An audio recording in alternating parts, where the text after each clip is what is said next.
Hello friends, welcome back to profit trader. आज के इस वीडियो में मैं आपको सपोर्ट एंड रेजिस्टेंस ड्रॉ करने का सही तरीका सिखाऊंगा। Support and resistance technical analysis में यूज़ होने वाला एक कमाल का कॉन्सेप्ट है, but most of the beginner trader उसे सही तरीके से यूज़ नहीं करते, जिसकी वजह से उन्हें भारी नुकसान का सामना करना पड़ता है। तो चलिए बिना टाइम वेस्ट करे वीडियो को शुरू करते हैं। एक ट्रेडर के लिए सपोर्ट एंड रेजिस्टेंस काफ़ी इंपॉर्टेंट होता है, क्योंकि जब प्राइस इन लेवल्स को अप्रोच करता है तो यहाँ हमें काफ़ी high win rate trade opportunity मिलती है। लाइक दिस एग्जांपल, इस चार्ट में यहाँ पर एक एरिया ऑफ रेजिस्टेंस है, क्योंकि प्राइस ऊपर जाता है और इस लेवल को हिट करके दोबारा वापस आ जाता है। अगर प्राइस दोबारा इस लेवल को अप्रोच करता है तो हाई पॉसिबिलिटी है कि ये फिर से वापस नीचे आ जाएगा। तो ये हमारे लिए एक पॉसिबल ट्रेड अपॉर्चुनिटी हो सकती है। एक कॉमन मिस्टेक जो कि सारे बिगिनर्स करते हैं वो ये है कि चार्ट पे बहुत सारे सपोर्ट एंड रेजिस्टेंस ड्रॉ कर देना, जिससे उनको काफ़ी कन्फ्यूज़न होता है। जैसे कि इस चार्ट में सपोर्ट एंड रेजिस्टेंस हमारी ट्रेडिंग को आसान करने के लिए होता है, ना कि कॉम्प्लिकेटेड करने के लिए।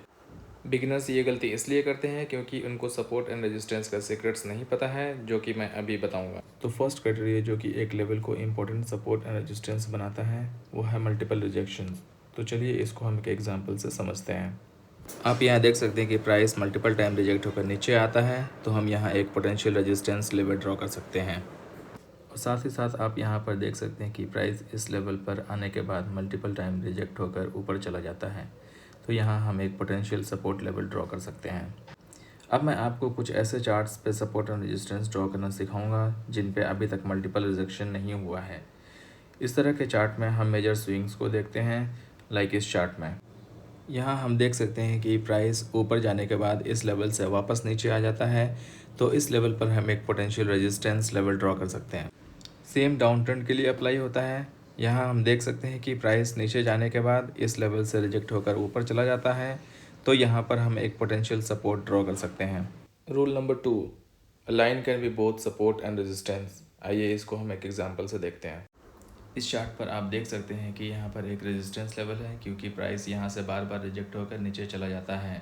नाउ आप यहाँ पर देख सकते हैं कि प्राइस अपने रेजिस्टेंस लेवल को ब्रेक करता है और ब्रेक करने के बाद वापस इस लेवल पर आता है, बट इस बार रिजेक्ट होकर ऊपर चला जाता है। तो ये जो लाइन है वो ब्रेकआउट से पहले रेजिस्टेंस का काम कर रहा था, बट ब्रेकआउट होने के बाद वो जब प्राइस वापस नीचे आता है इस पर, तो यह सपोर्ट का काम करने लगता है।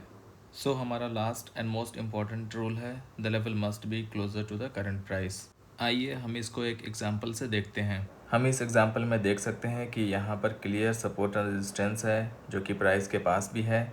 हमें वहाँ पर सपोर्ट एंड रेजिस्टेंस ड्रॉ नहीं करना चाहिए, जो कि प्राइस से काफ़ी दूर हैं, जैसे कि ये सपोर्ट एंड रेजिस्टेंस। हालांकि ये भी सपोर्ट एंड रेजिस्टेंस है, बट करंट प्राइस से काफ़ी दूर होने की वजह से इनका अभी कोई काम नहीं है। तो हमें वैसे लेवल पे सपोर्ट एंड रेजिस्टेंस ड्रॉ करना चाहिए जो करंट प्राइस के पास हो। आइए अब हम कुछ एग्जांपल्स देखते हैं। यहाँ पर हम एक सपोर्ट लेवल ड्रॉ कर सकते हैं, क्योंकि यह प्राइस के पास भी है और यहाँ से मल्टीपल टाइम प्राइस रिजेक्ट होकर ऊपर गया है। और यहाँ पर हम एक रेजिस्टेंस लाइन ड्रॉ कर सकते हैं कुछ इस प्रकार। अगर आप ध्यान से देखो तो यह लाइन पहले सपोर्ट की तरह काम कर रहा था, बट ब्रेकडाउन होने के बाद यह रेजिस्टेंस की तरह काम कर रहा है अब। चलिए हम एक और एग्जांपल देखते हैं। यहाँ पर आप देख सकते हैं कि प्राइस मल्टीपल टाइम रिजेक्ट होकर नीचे गया है, तो यहाँ पर हम एक पोटेंशियल रेजिस्टेंस लेवल ड्रॉ कर सकते हैं। सिमिलरली हम यहाँ देख सकते हैं कि प्राइस मल्टीपल टाइम रिजेक्ट होकर ऊपर गया है, तो हम यहाँ पर एक पोटेंशियल सपोर्ट ड्रॉ कर सकते हैं। दोस्तों, इस वीडियो को यहीं ख़त्म करते हैं। उम्मीद करता हूँ कि इस वीडियो से आपको कुछ सीखने को मिला होगा। अगर वीडियो पसंद आया तो लाइक करें और चैनल को ज़रूर सब्सक्राइब करें। Thank you.